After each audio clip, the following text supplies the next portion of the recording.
వాక్యంలో నుంచి యోబు గ్రంథం 21వ అధ్యాయం. యోబ్ చాప్టర్ 21.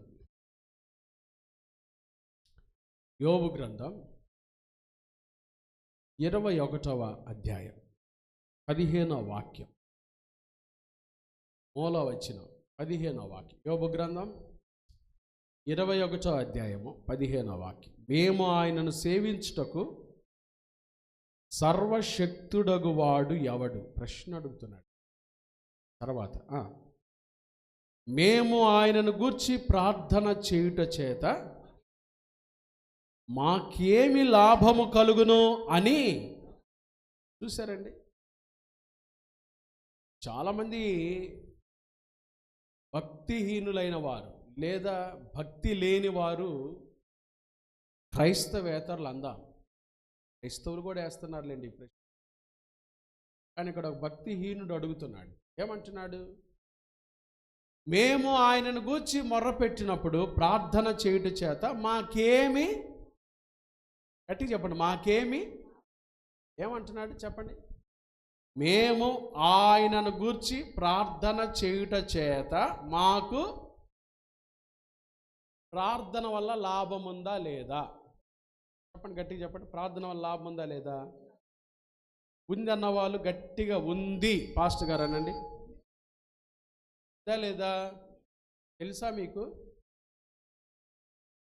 మేము ఆయనను గూర్చి ప్రార్థన చేయుట చేత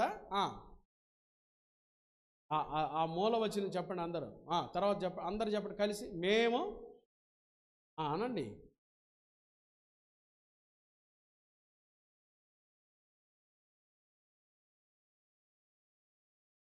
లాభం అన్నా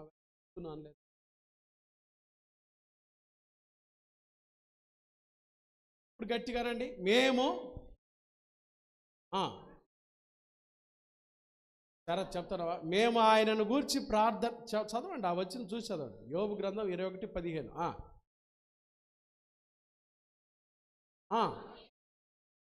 ఏంటి ఆ ప్రశ్న? ఏంటి? మేము ప్రార్థన చేస్తే మాకేం లాభం? మీరు కూడా అని ఉంటారు అమ్మలతో, ప్రార్థనకు పోతే మాకేంటి లాభం? ఇప్పుడు మనకన్నీ ఏం కావాలి?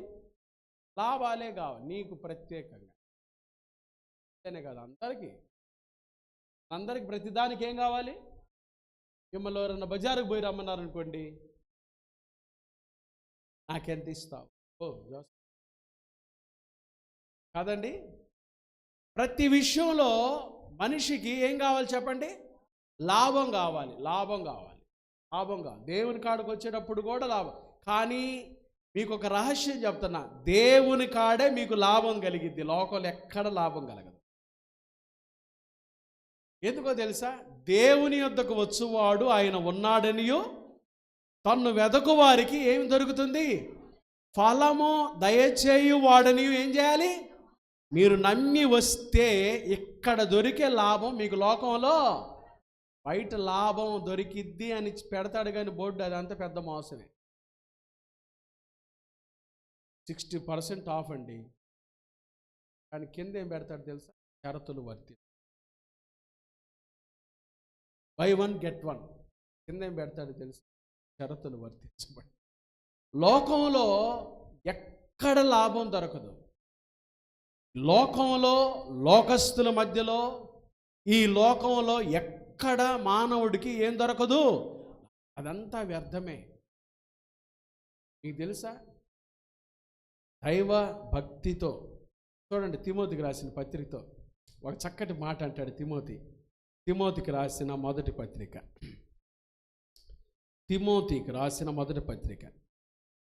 చక్కటి మాట ఉపయోగిస్తాడు. తిమోతికి రాసిన మొదటి పత్రిక 6వ అధ్యాయం 6వ వచనం.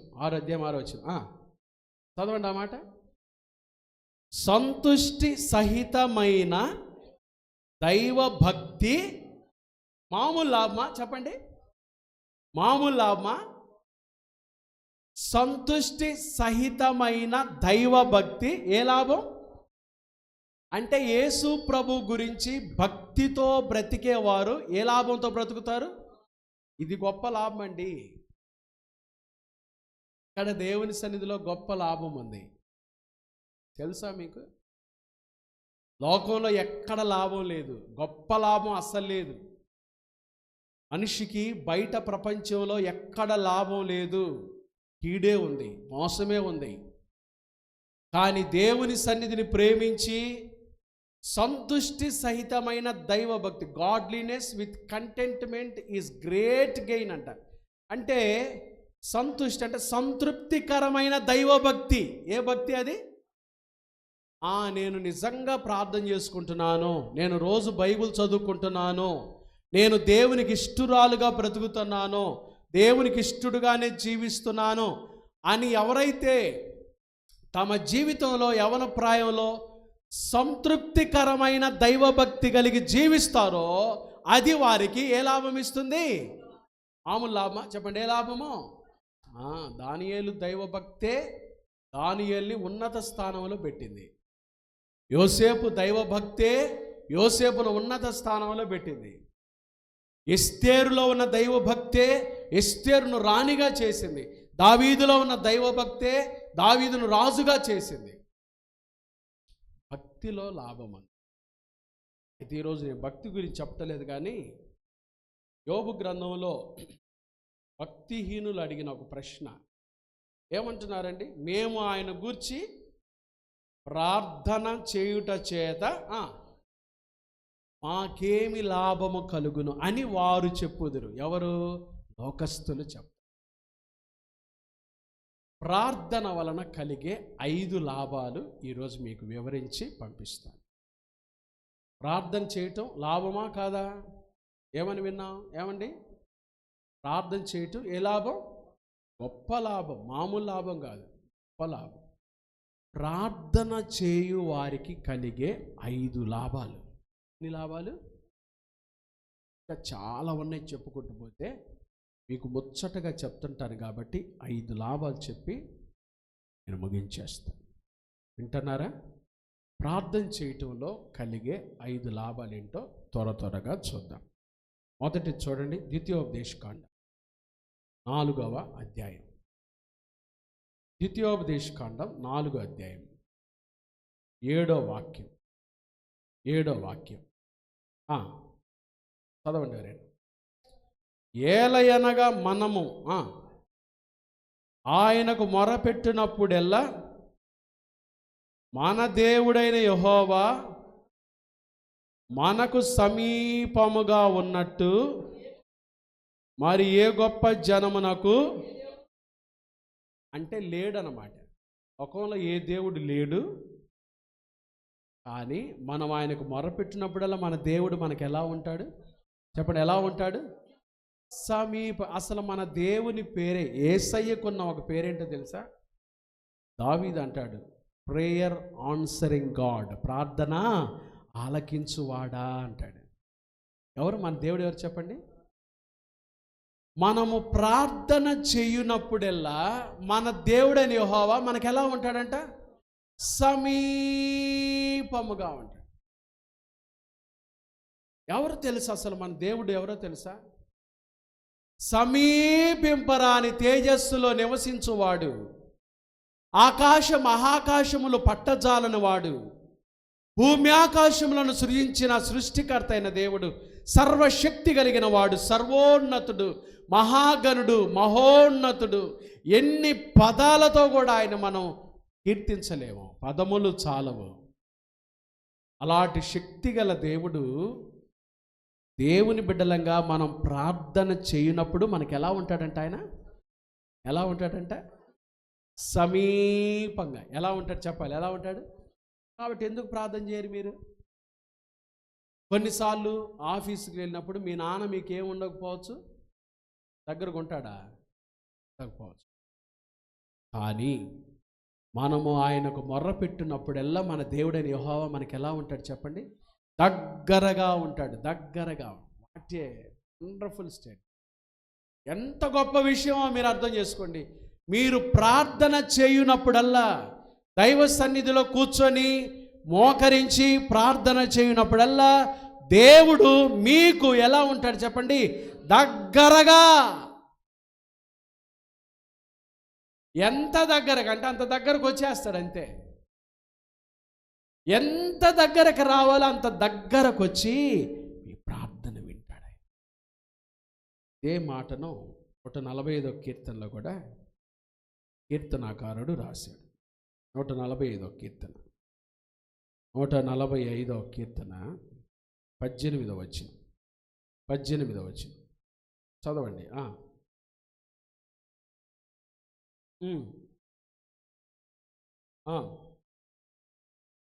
తనకు నిజముగా మొరపెట్టు వారికి అందరికీ ఎక్కడున్నాడండి? యెహోవా ఎక్కడున్నాడు? సమీపంగా ఉన్నాడు. ప్రార్థన చేయటం ద్వారా మనకు కలిగే లాభం ఏంటో తెలుసు.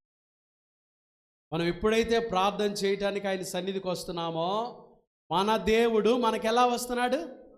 దగ్గరగా.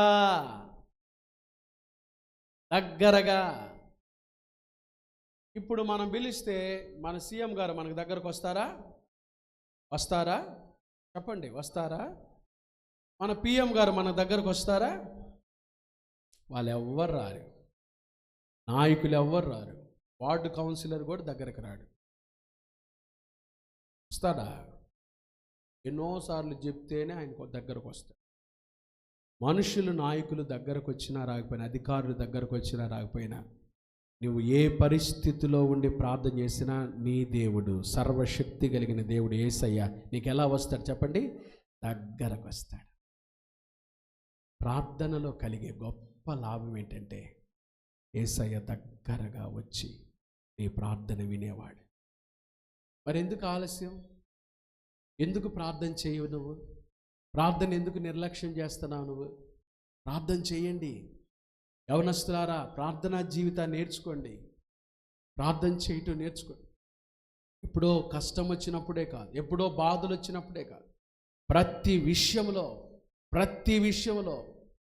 విషయంలో ఏ సందర్భమైనా, అది ఏదైనా దేవుని కాడ మోకరించి ప్రార్థన చేయటం నేర్చుకోండి.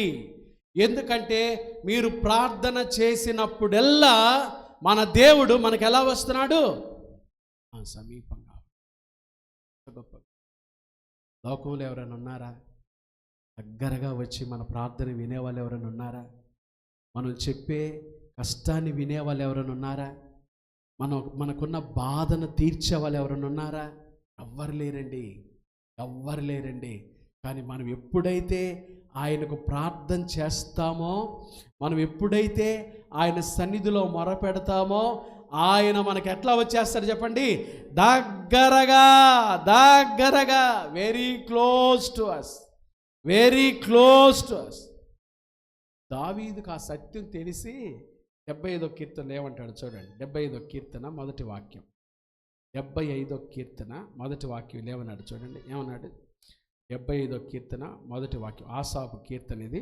మొదటి వాక్యం ఏమన్నాడు చూడండి. దేవా, మేము నీకు కృతజ్ఞతాస్తుతులు చెల్లించుచున్నాము. నీవు ఎట్లా ఉన్నాడంటే దేవుడు సమీపముగా ఉన్నావని. దేవుడు సమీపం. ఆలస్యం చేయబాకండి. ఒక్క ప్రాముఖ్యమైన విషయం గుర్తుపెట్టుకోండి. మీరు ఏ పరిస్థితిలో ఉండి ప్రార్థన చేసినా, మీరు యథార్థంగా నిజముగా ప్రార్థన చేస్తే దేవుడు ఎక్కడికి వచ్చేస్తాడు? యేసయ్య ఎక్కడికి వచ్చేస్తాడు? అసలు ఆయన మనకు దగ్గర రావటానికి మన దగ్గర అర్హత ఏమైనా ఉందా? ఏమైనా అర్హత ఉందా? ఏమన్నా మంచితనం ఉందా? ఏమన్నా భక్తి ఉందా? ఏమన్నా పరిశుద్ధత ఉందా? ఏమన్నా ప్రవర్తన ఉందా? ఏమీ లేకపోయినా ఆయన నామంలో నువ్వు ఎప్పుడైతే ప్రార్థన చేయటానికి మోకరిస్తావో, మంచి మనస్సాక్షితో, యథార్థమైన హృదయంతో ప్రార్థన చేయటానికి ఎప్పుడైతే మోకరిస్తావో, నీ దేవుడైన యేసయ్య, మన దేవుడైన యేసయ్య, రాజులకు రాజైన ప్రభు నీకు దగ్గరికి ఎలా వచ్చేస్తాడు? ప్రార్థన వలన కలిగే మొదటి లాభం ఏంటంటే, మనము ప్రార్థన చేయటానికి మోకరించినప్పుడల్లా మన దేవుడు మనకు ఎలా వచ్చేస్తాడు? సమీపంగా.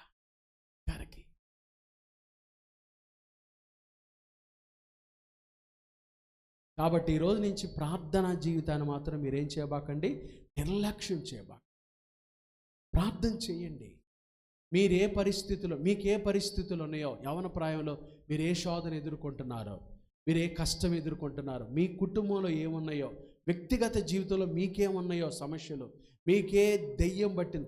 పొద్దున ఏం విన్నాం మనం, పుతోను దెయ్యం పట్టింది. ఆ స్త్రీ, ఆ అమ్మాయికి చిన్నమ్మాయి, యవనస్తురాలైన బాలి. మీ లోపల ఏ దెయ్యం మిమ్మల్ని వెంటాడుతుందో, శోధిస్తుందో, మీరు ప్రార్థన చేయండి. మీరు ప్రార్థన చేసినప్పుడు దేవుడు మీకు ఎలా వచ్చేస్తాడు, దగ్గరకు వస్తాడు, మీ ప్రార్థన వింటాడు, మీ ప్రార్థనకు జవాబిచ్చి మిమ్మల్ని ఆశీర్వదిస్తాడు. ప్రార్థన వల్ల కలిగే మొదటి లాభం ఏంటంటే, మనం ప్రార్థన చేయనప్పుడు మన దేవుడు మనకి ఎలా వచ్చేస్తున్నాడు, దగ్గరకి. మొదటి విషయం. రెండవది 34వ కీర్తన. 34వ కీర్తన.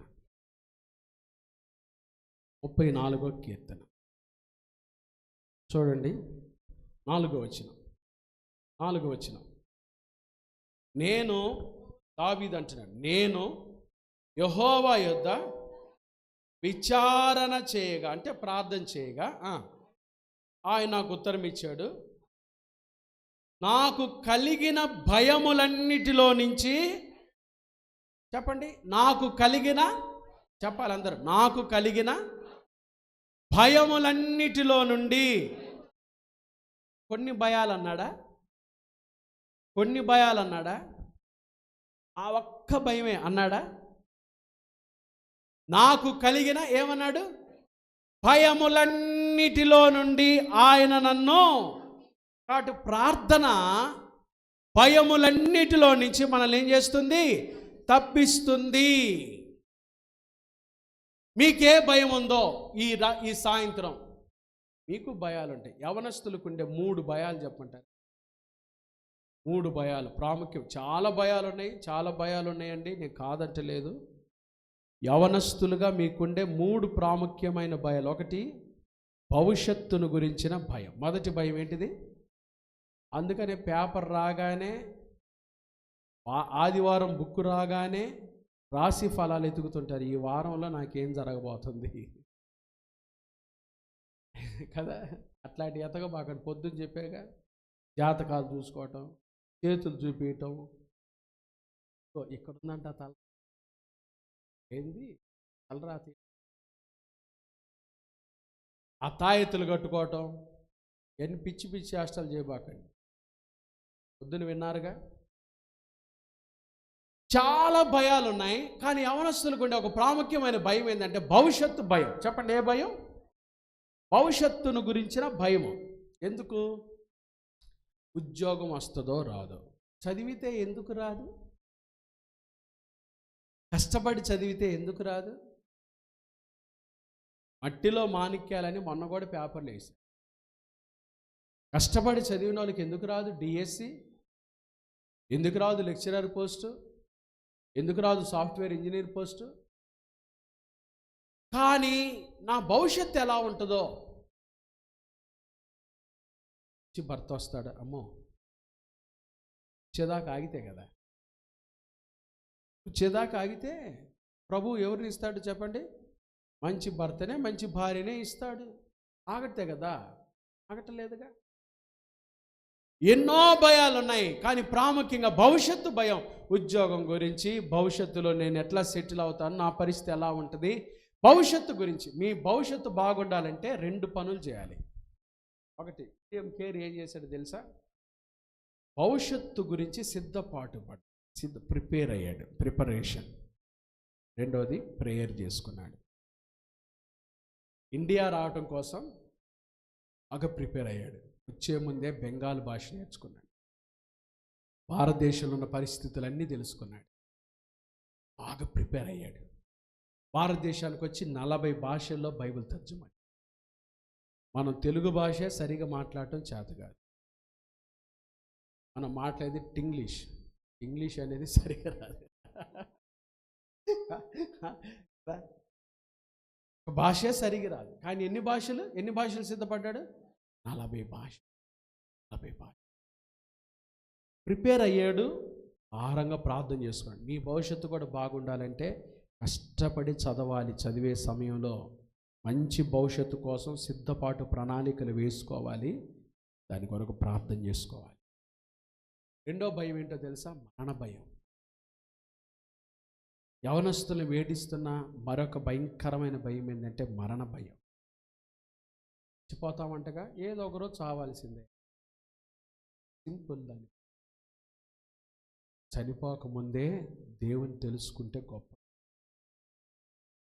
పాపము వలన వచ్చు జీతము మరణము, అయితే ప్రభువైన యేసుక్రీస్తు వారి కృపావరము నిత్య జీవం.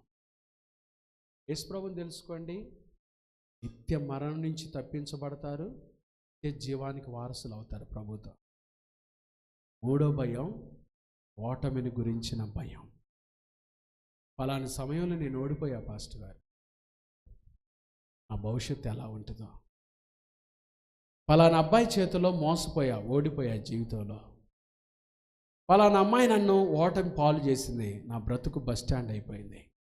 ఓటమిని గురించిన భయం, ఓడిపోయాననే భయం.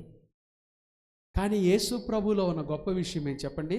దావీదు దేవుని దగ్గర విచారణ చేయగా నాకు కలిగిన దేంట్లో నుంచి ఏ భయమో, ఒక భయమా, రెండు భయాలా, మూడు భయాలా, ఏమంటున్నాడు? అది ఏ భయమైనా, ఎలా చదవాలి, ఆరోగ్యం గురించి, కాలేజీకి వెళ్ళాలి, సీట్ వస్తుందా రాదా, ఇక ఏ భయాలు ఉన్నాయో, నా కుటుంబం ఎలా ఉంటుంది, మా అమ్మ ఆరోగ్యం ఉంటుంది, మా నాన్న ఆరోగ్యం ఎట్లా ఉంటుంది, మా పరిస్థితులు ఎట్లా ఉంటాయి, తర్వాత ఏదన్నా జరగకూడదు, జరిగితే తర్వాత మేమేమైపోతాం, మా పరిస్థితులు ఎలా ఉంటాయి, అవి ఏ భయాలైనా ప్రార్థన మీ భయములన్నిట్లో నుంచి మిమ్మల్ని ఇంకేమిస్తుంది? తప్పిస్తుంది. ప్రార్థన ద్వారా కలిగే రెండవ లాభం ఏంటంటే, మీరు ప్రార్థన చేయండి, ఈ రాత్రి మీకున్న భయములన్నిటి నుంచి ప్రభు మిమ్మల్ని తప్పించునుగాక. మీకు ఉన్న భయములన్నిటిలో నుంచి ఆయన మిమ్మల్ని తప్పించునుగాక. ఏ భయమైనా. దేవుని వాక్యం ఏం చెప్తాను తెలుసా? మేము భయపడము. ఎందుకయ్యా చెప్పంటే, ఏ కీడు రాదని నా ప్రభు చెప్పాడు. నా యేసయ్య చెప్పాడు, ఏ కీడు రాదు మీకు. కాబట్టి నేను దేవుని బిడ్డలు భయపడకూడదు. ప్రార్థన చెయ్యండి, మీకున్న భయములన్నిటిలో నుంచి నా ప్రభు మిమ్మల్ని తప్పించును. హల్లెలూయా. కాబట్టి ప్రార్థన చేసే రెండు లాభాలు ఏంటి? ఒకటి, ప్రార్థన చేసినప్పుడు ప్రభు మనకి ఎలా వస్తాడు? సమయం. రెండవది, ప్రార్థన చేయటం ద్వారా మన భయములన్నిటి నుంచి మనకి విడుదల కలుగుతుంది. మూడో చూడండి, యాకోబు రాసిన పత్రిక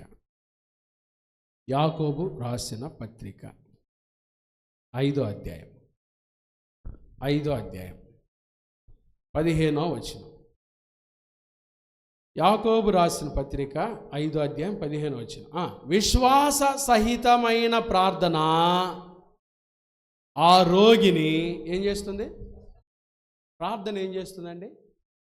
ప్రార్థన ఏం చేస్తుంది చెప్పండి? స్వస్థపరుస్తుంది.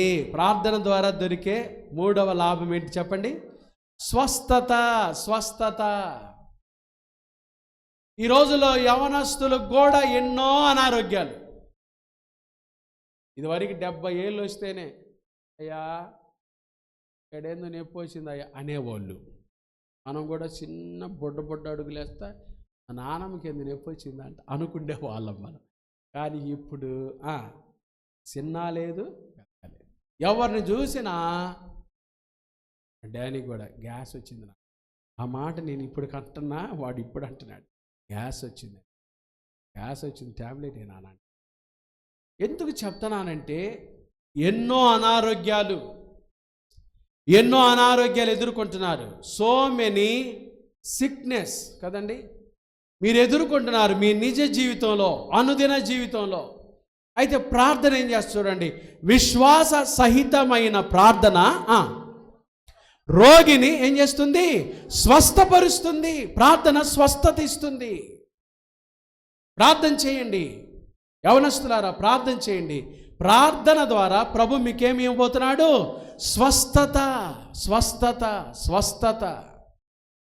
గట్టిగా చెప్పండి, స్వస్థత అనండి.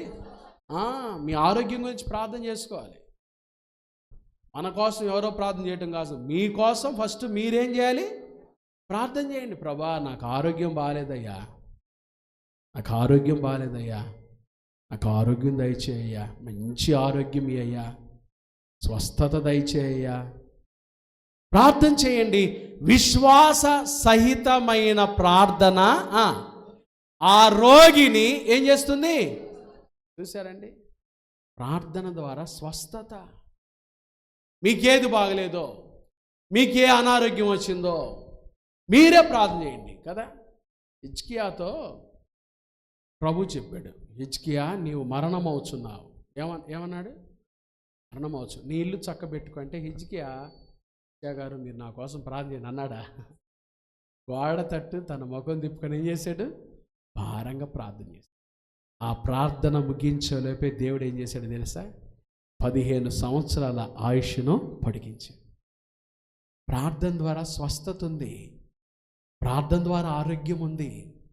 మీకు ఏది బాగలేదో ప్రార్థన చేసుకోండి, మీకు ఏది అనారోగ్యం ఉందో ప్రార్థన చేసుకోండి. యవనస్తులారా, యేసయ్య సన్నిధిలో ఆయన నామం పేరట మీరు ప్రార్థన చేయించు ఉండగానే ఈ రాత్రి ప్రభు మీకు ఆరోగ్యం దయచేయునుగాక, స్వస్థపరచునుగాక, స్వస్థపరచునుగాక, స్వస్థపరచునుగాక. ప్రార్థనలో జరిగే ఆ స్వస్థత కూడా ఎలాంటిదో చెప్తా వినండి బాగా. సిరియా దేశపు సైన్యాధిపతి ఎక్కడికి వచ్చాడు? ఎలీషా ప్రవక్త దగ్గరికి వచ్చాడు. ఎలీషా ప్రవక్త ఏమన్నాడంటే బయటికి కూడా రాలా. గెహజీతో చెప్పి పంపించాడు, పోయి నదిలో, ఏ నదిలో? మన దగ్గర ఏ నది ఉంది? యోర్దాను నది ఉంది. ఏ నది ఉంది చెప్పండి? యోర్దాను నది ఉంది. ఆ నదిలో ఎన్నిసార్లు మునుగు? 7 సార్లు మునుగు. నీకున్న కుష్టు రోగం కదండి, ఏ రోగం అది? అసలు ఆ రోజులో కుష్టు రోగానికి ఏమీ లేదు, మందే లేదు. చెప్పండి, కుష్టు రోగానికి ఏమీ లేదు, మందే. కుష్టు రోగంతో ఉన్న సిరియా దేశం సైన్యాధిపతి నయమానుకు ఎలీషా చెప్పిన మాట ఏంటంటే, దైవజనుడైన ఎలీషా పోయి యోర్దాను నదిలో 7 సార్లు మునగమన్నాడు. కష్టమైన వెళ్ళాడు పాపం. సేవకుడు మాట విని, అయ్యా ఆయన ఇంకోటి చేయమంటే చేయవా నువ్వు? ఇంత బంగారం తెమ్మంటే తేవా నువ్వు? నదిలో 7 సార్లు మునగమంటే నీకేమైంది? మునిగొద్దాం అని పోయాడు. 7వ మునిగి లేవగానే నయమాను దేహం ఎలా అయిపోయింది చెప్పండి? వండర్ఫుల్. మీరు బాగా వింటారు. పసిపిల్ల దేహం వలె అయిపోయింది. చెప్పండి, ఏ దేహం అయిపోయింది అంటే? అంత ఆరోగ్యం ఇస్తాడు దేవుడు. నేను చెప్పే మాట ఏంటంటే, పసిపిల్లకు ఎలాంటి ఏముండవు, అనారోగ్యాలు ఉండవు, అవయవాలన్నీ ఏమైపోతాయి? బాగుంటాయి. యేసు ప్రభు నమ్మి మీరు ప్రార్థన చేస్తే ప్రభు మీకు అలాంటి ఆరోగ్యం ఇస్తునుగాక. అలాంటి స్వస్థత, అలాంటి ఆరోగ్యం ప్రార్థనలో అలాంటి స్వస్థత ఉంది. పసిపిల్ల దేహం వలె మీ దేహాన్ని ప్రభు బాగు చేస్తాడంతే. ప్రార్థన చేయండి. ఈ రాత్రి నేను మీకు సమయం ఇస్తే ఈ 5 విషయాలు చెప్పిన తర్వాత మీకేది బాగలేదో దేవుని సన్నిధిలో ప్రార్థన. మీ ఇంట్లో వాళ్ళకి ఏది బాగలేదు, మీ తల్లిదండ్రులకి ఏది బాగలేదు, ఏ వ్యాధి, ఏ అనారోగ్యం చేత మీరు బాధించబడుతున్నారో ప్రార్థన చేయండి. విశ్వాస సహితమైన ప్రార్థన రోగిని ఏం చేస్తుంది? కాబట్టి ప్రార్థన 3వది ఏం కలుగు చేస్తుంది? ప్రార్థన ద్వారా 3 లాభాలు విన్నాం. 1, ప్రార్థన ద్వారా యేసయ్య మనకి ఎలా వచ్చేస్తాడు? 2వది ప్రార్థన ద్వారా భయములన్నింటిలో వచ్చి. 3వది ప్రార్థన 4 చూడండి, కీర్తన గ్రంథం 50వ కీర్తన 50వ కీర్తన 50వ కీర్తన 15వ వచనం. ఆపత్కాలమున, ఏ కాలం అండి?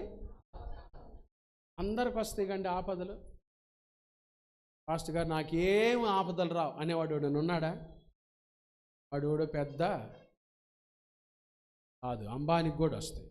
తెలీదు అమ్మాయి, అంబానీ ప్రతి ఒక్కరికి ఏమొస్తాయి చెప్పండి? మనిషిగా పుట్టిన ప్రతి ఒక్కరికి ఏమొస్తాయి? ఆపదలు వస్తాయి. వాళ్ళకి వచ్చాయి, వాళ్ళకు వస్తాయి. ఎంత చెట్టుకి? ఇప్పుడు చదువుతాం. ఆపత్కాలమున నీవు నన్ను గూర్చి మొరపెట్టుమో, నేను నిన్నేం చేస్తాను? ప్రార్థన ఏం చేస్తుందో తెలుసా? ఆపదల్లో నుంచి మనకి విడుదల. ఆపదలండి, ఆపదలు. బైబిల్లో ఏముందో తెలుసా? నీతిమంతునికి కలుగు ఆపదలు అనేకములు. చెప్పండి, ఎన్నంట? ఎన్ని ఆపదలో, ఎన్ని ఆపదలో. ఆపదలన్నిటిలో నుంచి నువ్వు విడిపించవు. ఈరోజు నువ్వు ఏ ఆపద ఎదుర్కొంటున్నావు? మేబీ ఐ డోంట్ నో, నాకు తెలియదు. కొంతమంది ఆపదలు ఎదుర్కొంటూ వచ్చారు. అది ఏ ఆపదో నాకు తెలియదు, కానీ ఆపదలు ఉన్నాయి, ఆపదలు వస్తాయి. బైబిల్లో షూనేమీరాలకి పెళ్ళయింది, చాలా కాలం పిల్లలేరు. అదొక ఆపద, అవమానం. పుట్టిన బిడ్డ కూడా 1 సంవత్సరానికి ఏమయ్యాడు? రోగం వచ్చి నా తల పోయేనని చనిపోయాడు. మధ్యాహ్నం పూట, మధ్యాహ్నం ఎండలో. అదొక ఆపద. ఆస్తులన్నీ కరువు కాలంలో రాజు స్వాధీనం చేసుకున్నాడు. అదొక ఆపద. ఇల్లు తాకట్టుకి వెళ్ళిపోయింది. అదొక ఆపద. తల్లిదండ్రుల ఉద్యోగాలు కష్టంగా ఉన్నాయి. అదొక ఆపద. డబ్బులు సమకూడటం కష్టంగా ఉంది. ఆపద. ఫీజులు కట్టడం కష్టంగా ఉంది. చదవాలని ఆశ అయితే ఉంది, కానీ మా అమ్మ నాన్న చదివించే స్తోమత లేదు. ఆపద. పిరిగితనం ఒక ఆపద. ఏమైద్దో పరిస్థితి ఒక ఆపద. నా తల్లిదండ్రులు బాగుంటారా? వాళ్ళ పరిస్థితులు బాగుంటాయా? ఆపద. ఆపదలు వచ్చినప్పుడు దేవుని బిడ్డలకు ఏం చేయాలి? ప్రార్థన చేయాలి. చెప్పండి, ఎప్పుడు ప్రార్థన చేయాలి? ఆపదలు వచ్చినప్పుడు. ఆపత్కాలమున నీవు నన్ను గూర్చి మొర్రపెట్టుమో, నేను నిన్నేం చేస్తాను? విడిపించేదను. నీవు నన్ను ఏం చేస్తావు? చూసా, ప్రార్థన మన ఆపదలన్నిటిలో నుంచి మనల్ని తప్పిస్తుంది. 4 యవనస్తులు కలిసి పిక్నిక్ వెళ్ళారంట నదిలో. ఎక్కడికి? పిక్నిక్ వెళ్ళారు. ఎక్కడికి వెళ్ళారు? విహారయాత్రకి వెళ్ళారు. చిన్న తెప్ప వేసుకొని పోతున్నారు ఆ నదిలో. ఉన్నట్టుండి తెప్పకి చిన్న రంధ్రం పడిందంట. ఏం పడింది? ఆ రంధ్రంలో నుంచి ఏమొస్తున్నాయి? నీళ్లు పైపు. ఒకడేమో అమ్మా అయిపోయినరా, ఏసయ్యా కరుణించయ్యా అని కేకలు పెడుతున్నాడు. రెండో వాడు వాడిని చూసి కేకలు పెడుతుండ. అయ్యా, అక్కడ మాత్రం అసలు ప్రార్థనే చేయట్లేదంట. ఏం చేయట్లేదంట? ప్రార్థన. కష్టంలో కూడా వాడు ఏం చేయట్లా? ప్రార్థన. ఈ ముగ్గురు కలిసి, ఒరే ఇది కానీ మునిగితే ఏమైపోతాం? నదిలో ఇక్కడ ఏమైపోతాం? ఇక్కడే జల సమాధి అవుతాం. ఏంద్ర అంత మౌనంగా ఉన్నావు? నిమ్మక నీరెత్తినట్టుగా కేకలు పెట్టరా. వాడు ప్రార్థన చేయటం ప్రారంభించాడు. యేసయ్యా, నా వయసు 21 సంవత్సరాలు. ఇప్పటిదాకా నీ జోలు రాలా. ఇప్పటిదాకా నీ జోలు రాలా. ఈ నదిలో నుంచి కానీ మమ్మల్ని క్షేమంగా బయటేసావనుకో, మరలా ఇంకొక 21 సంవత్సరాలు ఎక్కడికి రాను? నీ జోలు రాలి. వాడు చూడండి, వాడి ప్రార్థన చూడండి. కానీ కష్టంలో ఏం చేశాడు చెప్పండి? చేశాడా లేదా? ఆపదలో ఖచ్చితంగా మనం ఏం చేయాలి? ప్రార్థన చేయాలి. కొంతమంది ఏం చేస్తారు తెలుసా? అయ్యా పోతాయిలే. ఎట్టబోతాయి. ఎంత విడ్డూరం అంటే, కొంతమంది అయ్యా పోతాయిలే. నాన్నమేమో పడుతున్న వేదన తెలుసా? అసలు మీకు ఆ బాధ తెలుసా? మీకు ప్రార్థన చేయకపోతే ఎట్లా? నయమానుకి కుష్ఠరోగం ఉందని ఎక్కడో ఇశ్రాయేల్ దేశం నుంచి వచ్చిన ఆ చిన్నది ఏం చేసింది? ప్రార్థన చేసింది. ఆ చిన్నదానికి ఆ యజమాని గురించిన భారం ఉంది. మీకు మీ తల్లిదండ్రుల గురించిన భారం ఉందా? తల్లిదండ్రులు ఎంత వేదన పడుతున్నారో ఆలోచన చేస్తున్నారా? తల్లిదండ్రులు ఎంత కన్నీరు గారుస్తున్నారో ఆలోచన చేస్తున్నారా? ప్రార్థన చేయండి. ఆపత్కాలంలో ఆపదలో నుంచి విడిపించేది ప్రార్థన. చెప్పండి, 4 విషయాలు ప్రార్థన వలన కలిగే లాభాలు. 1, ఏం చేస్తుంది? ప్రార్థన చేసినప్పుడు దేవుడు మనకు ఎలా వచ్చేస్తాడు? సరే. 2వది, ప్రార్థన చేసినప్పుడు భయములన్నిటిలో నుంచి విడుదల. ప్రార్థన చేసినప్పుడు స్వస్థత. ప్రార్థన చేసినప్పుడు ఆపదల నుంచి విడుదల. 3, ఆఖరి మాట 30 34వ సంకీర్తన. 34వ సంకీర్తన. ఇది చెప్పే ముందు ఇది చెప్పి నేను ముగించేస్తాను. దినవృత్తాంతాలు 4వ అధ్యాయం. మొదటి దినవృత్తాంతాలు మొదటి గ్రంథం 4వ అధ్యాయం 10వ వాక్యం. దినవృత్తాంతాల మొదటి గ్రంథం 4వ అధ్యాయం 10వ వాక్యం. యెబ్బేజు ఇశ్రాయేలీల దేవుని గురించి మొరపెట్టి, నీవు నన్ను నిశ్చయముగా ఆశీర్వదించి నా సరిహద్దును విశాలపరిచి నీ చెయ్యి నాకు తోడుగా ఉండ దయచేసి నాకు కీడు రాకుండా దానిలో నుండి నన్ను తప్పించమని ప్రార్థింపగా, దేవుడు అతడు మనవి చేసిన దానిని ఏమని ప్రార్థన చేశాడు చెప్పండి? యెబ్బేజు, నీవు నన్ను నిశ్చయముగా, చెప్పండి, నీవు నన్ను నిశ్చయముగా. 4 విషయాలు ఉన్నాయి, మొదటిదే తీసుకుంటున్నా. నీవు నన్ను నిశ్చయముగా ఏం చేయి? దేవుడు యెబ్బేజుని ఆశీర్వదించాడా లేదా? ప్రార్థన ద్వారా ఆశీర్వాదాలు ఉన్నాయి. ప్రార్థన ద్వారా 5వ దేవుని చెప్పండి ఏంటి తెలుసా? మీరు అడగాలి దేవుణ్ణి, నిశ్చయముగా నీవు నన్ను ఏం చేయ్యా? యెబ్బేజు తెలుసుకున్నాడు. యెబ్బేజు అంటే ఏంటి చెప్పండి? వేదన. వాళ్ళమ్మ ఏ కొడుకునైనా తల్లి కనేటప్పుడు వేదనే పడింది. ఎందుకో తెలియదు కానీ యెబ్బేజుకు మాత్రం వాళ్ళమ్మ ఏమని పెట్టింది? జెబ్బేజ్. అరే వేదన పుత్రుడా. ఏం వేదన పడిందో! ప్రసవ సమయంలో వేదనే, కానీ దానికంటే ఎన్ని అవమానాలు, ఎన్ని నిందలు మోసిందో. ఏ వేదనతో కనిందో కానీ వేదన పుత్రుడని యెబ్బేజు ప్రార్థన చేసుకున్నాడు దేవుని కాడ. నిశ్చయముగా నీవు నన్ను ఏం చేయాలి? ఆశీర్వదించయ్యా అన్నాడంతే. దేవుడు యెబ్బేజుని ఏం చేశాడు? ప్రార్థన ద్వారా ఏముంది? ఆశీర్వాదం ఉంది. మీరు కూడా అడగండి రాత్రి, ప్రభా నన్ను ఆశీర్వదించయ్యా, ప్రభా నన్ను ఆశీర్వదించయ్యా, నన్ను ఆశీర్వదించి. యాకోబు కూడా ఏమన్నాడు? నీవు నన్ను ఆశీర్వదించితేనే కానీ నేను నిన్ను పోనీయను. మీరు కూడా ఈ రాత్రి అడగండి, ప్రభా నన్ను ఆశీర్వదించయ్యా, నన్ను ఆశీర్వదించయ్యా. మీరు అడిగితే ఏ యేసయ్య యెబ్బేజును ఆశీర్వదించాడో, ఏ యేసయ్య యాకోబును ఆశీర్వదించాడో, ఈ రాత్రి మిమ్మల్ని కూడా ఆశీర్వదించునుగాక, మిమ్మల్ని కూడా ఆశీర్వదించునుగాక, మిమ్మల్ని కూడా ఆశీర్వదించునుగాక. మీకు ఇష్టమైన ఆశీర్వాదాలు చెప్పండి. ప్రార్థన ద్వారా 5 లాభాలు మనం విన్నాం. ఒకటి ఏంటిది? ప్రార్థన ద్వారా దేవుడు మనకు ఎలా వచ్చేస్తాడు? సమీపంగా. రెండవది, ప్రార్థన ద్వారా భయములన్నిటిలో నుంచి విడుదల. మూడవది, ప్రార్థన ద్వారా స్వస్థత. నాలుగవది, ప్రార్థన ద్వారా ఆపదల్లో నుంచి విడుదల. 5వది, ఆఖరిది, ప్రార్థన ద్వారా ఆశీర్వాదాలు. ప్రార్థన చేయండి. ఇంకా మీకు సమయం ఇస్తాను. మోకరించండి అందరూ.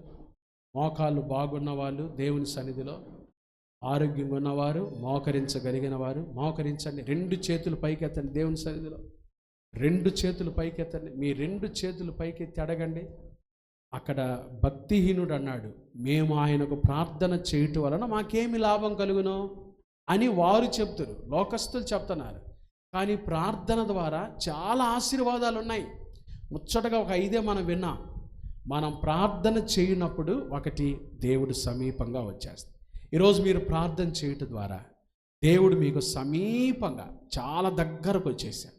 అడగండి, మీరు ఆలస్యం చేయకుండా అడగండి. దావీదు కుమారుడా, దాటిపోద్దని గుడ్డివాడు అడిగినట్టుగా మీకున్న పరిస్థితులు ఏదైతే ఉన్నాయో అడగండి. దేవుడు మీకు సమీపంగా వచ్చాడు. ప్రార్థన ద్వారా భయములన్నింటిలో నుంచి విడుదల. ఏ భయముతో వచ్చారో మీకున్న భయములన్నిటి గురించి అడగండి. ఆ భయములన్నిటి నుంచి తప్పించే దేవుడు మనకున్నాడు. ప్రార్థన ద్వారా స్వస్థత. ఏ అనారోగ్యం మీకుందో విశ్వాస సహితమైన ప్రార్థన రోగిని స్వస్థపరుస్తుంది. అడగండి మీరు. ప్రార్థన ద్వారా స్వస్థత. 4వది, ప్రార్థన ద్వారా ఆపదల్లో నుంచి విడుదల. ఆపత్కాలంలో మీరు మొరపెట్టమని దేవుడే చెప్పాడు. మీకు ఏ ఆపదలు ఉన్నాయో, మీ కుటుంబంలో, మీ తల్లిదండ్రులకు ఏ ఆపదలు అడగండి, వాటన్నిటిలో నుంచి విడుదల. ప్రార్థన ద్వారా ఆశీర్వాదం కూడా. ఎబ్బేజు అడిగాడు, ప్రభా నీవు నన్ను నిశ్చయముగా ఆశీర్వదించు. ఈ రాత్రి మీరు కూడా ఆశీర్వాదం కావాలి అనుకుంటే యేసయ్య మిమ్మల్ని ఆశీర్వదించేవాడు. ఆశీర్వాదానికి కారకుడు ఆయన మాత్రమే. ఆయన తప్పితే ఈ లోకంలో ఎవ్వరు మనల్ని ఆశీర్వదించే వాళ్ళు లేరు. అడగండి దేవుని సరే, ప్రభా నన్ను ఆశీర్వదించయ్యా, ప్రభా నన్ను ఆశీర్వదించయ్యా. ఏ రీతిగా నన్ను ఆశీర్వదించాలనుకుంటున్నావో నన్ను ఆశీర్వదించు, నా కుటుంబాన్ని ఆశీర్వదించు. నేనున్న స్థితిలో నుంచి దీనులను పెంట కుప్పల మీద నుంచి పైకి లేవనెత్తే దేవుడు యేసయ్య. మీకే పరిస్థితులైతే ఉన్నాయో ప్రభుని అడగండి, నన్ను ఆశీర్వదించయ్యా, నన్ను ఆశీర్వదించయ్యా, నన్ను ఆశీర్వదించయ్యా, నా కుటుంబాన్ని ఆశీర్వదించయ్యా, నా స్థితిగతులను ఆశీర్వదించయ్యా, నా యవ్వన జీవితాన్ని ఆశీర్వదించయ్యా. అడగండి. ఎబ్బేజును ఆశీర్వదించిన దేవుడు ఈ రాత్రి మీకు దగ్గరగా ఉన్నాడు, మీకు దగ్గరగా ఉన్నాడు, మిమ్మల్ని ఆశీర్వదించడానికి దగ్గరగా ఉన్నాడు. అడగండి, మీరు అడగండి, యేసయ్య మిమ్మల్ని ఆశీర్వదించునుగాక. ఈ రాత్రి మీరు అడుగుతూ ఉండగానే మీరు ఏ విషయాల కొరకైతే స్పష్టంగా అడుగుతున్నారో యేసయ్య మిమ్మల్ని ఆశీర్వదించునుగాక, యేసయ్య మిమ్మల్ని ఆశీర్వదించునుగాక. యవన బిడ్డలారా, యేసయ్య మిమ్మల్ని ఆశీర్వదించునుగాక. లైవ్లో చూస్తున్న దేవుని ప్రజలారా, యేసయ్య మిమ్మల్ని ఆశీర్వదించునుగాక. నా యేసయ్య మిమ్మల్ని ఆశీర్వదించునుగాక. ఆశీర్వాదానికి వారసులుగా ఉండుటకు మీరు పిలువబడ్డారు. దేవుడు మిమ్మల్ని ఆశీర్వదించునుగాక. మీ స్థితిగతులు, మీ పరిస్థితులు ఎలా ఉన్నా ప్రభువే మిమ్మల్ని ఆశీర్వదించునుగాక, ప్రభువే మిమ్మల్ని ఆశీర్వదించునుగాక, ప్రభువే మిమ్మల్ని ఆశీర్వదించునుగాక. యేసయ్య మిమ్మల్ని ఆశీర్వదించునుగాక, యేసయ్య మిమ్మల్ని ఆశీర్వదించునుగాక. ప్రార్థన చేసుకుందాం. పరిశుద్ధుడైన మా తండ్రి, దయగల దేవా, ప్రేమాస్వరూపి నీకు స్తోత్రాలయ్యా. లోకస్తులు ప్రశ్నిస్తున్నారు, మేము ఆయన గురించి ప్రార్థన చేయుట వలన మాకేమి లాభం కలుగును? అవునయ్యా, లోకంలో ప్రతిదానికి లాభం కోరుకుంటున్నారు. కానీ లోకంలో ఉండే లాభం కంటే మేము మీకు ప్రార్థన చేయనప్పుడు మాకు కలిగే లాభాలు అనేకములు, ఎన్నో ఉన్నాయ్యా. వాటిలో 5 విషయాలు ఈ రాత్రి యవనస్తుల కూడికలో మాతో ముచ్చటించారు. మీ ముఖాంతరంలో నుంచి మాతో మాట్లాడారు ప్రభా, మీకు స్తోత్రాలు. ఈ 5 విషయాలు మేము విన్నాం. ప్రార్థన చేసేటప్పుడు మీరు మాకు సమీపంగా వచ్చేస్తున్నారు, దగ్గరగా వచ్చేస్తున్నారు. ఏ నాయకుడు, ఏ అధికారి, ఏ రాజకీయ నాయకుడు మాకు దగ్గరగా ఉండకపోవచ్చు, కానీ మేము ప్రార్థన చేయనప్పుడు మీరు మాకు దగ్గరగా ఉంటున్నారు. మేము ప్రార్థన చేయనప్పుడు మా భయములన్నిటిలో నుంచి విడుదల, మేము ప్రార్థన చేయనప్పుడు మాకు స్వస్థత, ఆరోగ్యము, మేము ప్రార్థన చేయనప్పుడు ఆపదలన్నిటిలో నుంచి విడుదల, మేము ప్రార్థన చేయనప్పుడు మాకు ఆశీర్వాదాలు ప్రభా. ఈ 5 విషయాలు యవన బిడ్డలంగా మేము విన్నాం. లైవ్లో చూస్తున్న బిడ్డలు విన్నారు. కాబట్టి ప్రార్థన జీవితాన్ని మానుకోకుండా, ప్రార్థనను నిర్లక్ష్యం చేయకుండా, అనుదినము క్రమం తప్పకుండా మీ సన్నిధిలో ప్రార్థన చేసుకునే మనసు యవన బిడ్డలకు మా అందరికీ దయచేయమని ఈరోజు మొదలుకొని ప్రార్థనా పరులుగా ఒక్కొక్కరిని, ప్రతి ఒక్కరిని మీరు ఆశీర్వదించమని మాకు ఇచ్చిన వాక్యముకై మీకు వందనాలు చెల్లిస్తూ యేసు నామమున ప్రార్థిస్తున్నాము తండ్రి, ఆమేన్. త్రియేక దేవుని ప్రేమ, కృప, సమాధానం